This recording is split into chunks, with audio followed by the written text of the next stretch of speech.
What's going on, muscle monsters? Alain Gonzalez here, and in this video I'm going to give you 7 signs that your workout program sucks.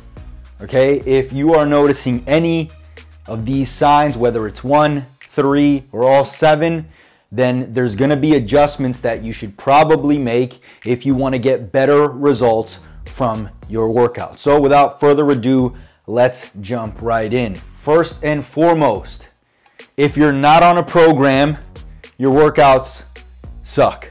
Okay, and here's what I mean.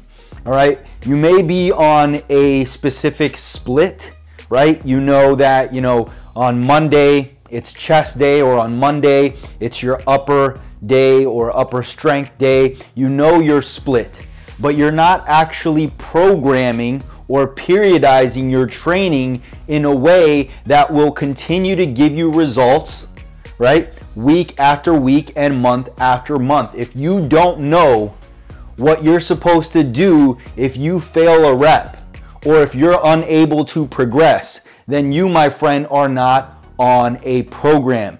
You just have a workout split. So if you're looking for an actual program, I want to give you my push-pull wave method. It's completely free. I'll put the link down below. Just pause this video, go there, put your name and your email address. You'll get instant access to the program. It'll go over all of the details that you need, as well as the program itself. So that's number 1. Number 2, you're not getting stronger. If you're not getting stronger, it's because your workout program sucks. Again, when you are on a program and it's periodized strategically, right, you're always going to be able to progress. All right, and you might say, hey, yeah, but after a while, what tends to happen is I just can't add more weight to the bar, right? But if you were on a strategic program, you'd know what course of action to take to make adjustments so that then you can add more weight to the bar or take a different route to progress. For instance, adding more reps rather than adding more weight and things of that nature. These are all things that you would know if you were on an actual program. But if you're just following a specific split, you're not going to have the answers or the solutions to these problems because all you have is your sets and your reps. You don't have actual details or a strategic plan for moving forward when certain things happen that you weren't planning for. And if you're not getting stronger, you're not going to get bigger, right? The main pathway by which we build muscle is progressive overload. And if we are not progressively getting stronger, whether it's through more sets, more reps, or more volume in general, okay, or obviously more weight, then we're not going to get bigger. We're not going to build new muscle. Number 3, your program or workout sucks if you are only hitting each muscle group once per week. Okay, we've got plenty of research that shows that even when volume is equal, we are going to make better progress. We're going to gain more muscle if we're hitting each muscle group twice per week. So there's no sense in hitting each muscle group once per week. If you're doing this, you are not maximizing your ability to build muscle mass. Number 4, your workout sucks if you're changing exercises regularly. Okay?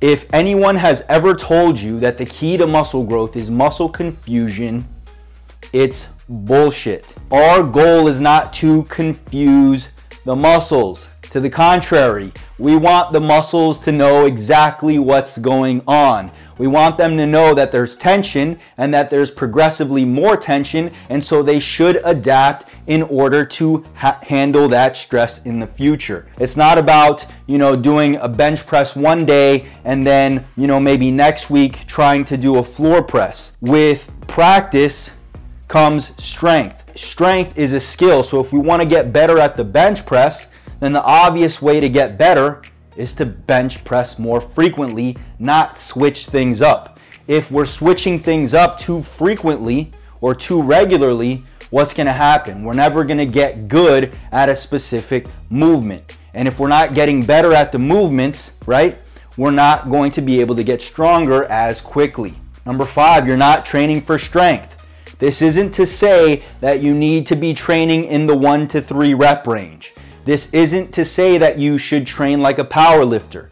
This is simply to say that if you're not focusing on increasing the numbers you're pushing in the gym, you're not maximizing growth. Every program should have, in some way, shape, or form, you aiming for bigger numbers. Whether it's bigger on the bench, bigger on the squat, bigger on the deadlift, more sets, more reps, more volume. If you are not training for strength, then you are not going to be maximizing muscle growth. Not to mention, even if you are training for progressive overload, but most of your training is done in the 8 to 12 rep range, you're going to be leaving gains on the table if you're not training at a higher intensity on specific days, right? Because although we can get stronger when we're training in the 8 to 12 rep range, we're going to produce better strength gains when we're training with a higher intensity. Okay, so if you've got days where you're training from, maybe 3 to 6 reps, those days are going to do more for you in terms of strength than the 8 to 12 rep days. Okay. Number 6, you're too excited for every session. All right, and I know what you're thinking. Align, I love the gym. I'm super pumped to go to the gym, and I get it. I used to be just like you. But when your training is periodized correctly, it is intended to push you into the ground, not to the point where you can't recover, but get you close to the point, right, where you're overreaching. Because when you're overreaching, that's the moment where you need to pull back, and it's almost like a slingshot. You pull back, you recover, and then you come back stronger. If you're not getting to that point of overreaching, right, then you are not training correctly. Your program has to push you to a point where you're questioning whether or not you're going to be able to hit your numbers in the gym. If it's not pushing you, and I'm not telling you to go in the gym and allow your program to push you to a point of overtraining, because that's what we want to avoid. But it does certainly have to push you to the edge. Maybe not over the edge, but definitely to the edge. Okay, so if you're primed and excited every day, I'm sorry to tell you, you're not being pushed to that edge. And then lastly, your workout sucks if you're not programming in a deload. Like I said, the purpose of your training is to push you to the edge, all right? And then once we've reached that point of overreaching, we need to deload, right? So that we can take this active recovery and come back more powerful and stronger. If you can train for a whole year without deloading, my friend, you are doing something very wrong. There should come a point in your training where you're so strong, right, that you have to deload every 4 weeks because you're just taxing the shit out of your body. And I don't want people to hear this and think, oh man, I should be, running myself into the ground. No, that's not the case. Again, we don't want to get to the point of overtraining, but we do certainly want to get to a point of overreaching. So that's pretty much it. If you're experiencing any of these 7 signs, your workout probably sucks. And I mean that in a nice way, okay? So I hope you found this helpful. If you did, click the like button below. If you want more information like this, please hit the subscribe button. And if you haven't already, grab my push-pull wave method. It's completely free. I'll put the link down below. Go there, put your name and your email address. You'll get instant access to the entire program, plus all the videos. Again, it's completely free. So do that, and I'll talk to you in the next one. Peace.